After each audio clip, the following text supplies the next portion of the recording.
ఇప్పుడు మీకు 10 మార్కుల ప్రశ్న. ఈ ఫోటోలు ఉన్నది ఎవరో గుర్తుపట్టురి. డొక్కెండుకపోయి తోలంతా గమిలిపోయి నిస్సత్తుగా కనబడుతున్న ఈ మనిషిని గుర్తుపట్టిరా.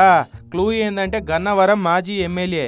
ఇప్పుడు ఇక టక్కిన చెప్తుండొచ్చు, ఆవు వల్లభనేని వంశీమోహన్ అన్ననే 2 నెలల కమానం జైలు కోర్టుల చుట్టూ తిరుగుతూనే ఉన్నాడు కదా. బెయిల్ కోసం ఎంత దండ్లాడినా వచ్చినట్టే వచ్చి ఆశ పెట్టిపోవట్టే.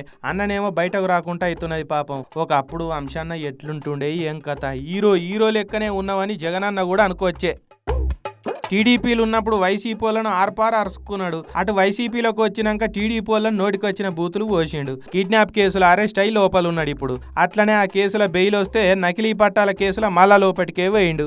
జైల్లోనేమో ఏసీ రూములు ఉండవాయే. చేతి కింద అడిగింది తెచ్చిచ్చే పనులు ఉంటారు. నచ్చిన తిండి ఉంటుందా, తిరగనీకే ఏసీ కార్లు ఉంటాయా? నాన్ ఏసీ పోలీస్ బండ్లల్లా కోర్టుల చుట్టూ తిరగవలసి వస్తున్నది. జైల్లో పెట్టే నీళ్ళ కూరలు దొడ్డు బియ్యం బువ్వ తినక అన్నకు పడతలేనట్టున్నది. అందుకే బాగా బక్క సిక్కిపోయినట్టున్నాడు పాపం. బయట ఉన్నప్పుడు ఎంత నిగనిగలాడుతుండే, ఎంత కుదమట్టంగా ఉంటుండే.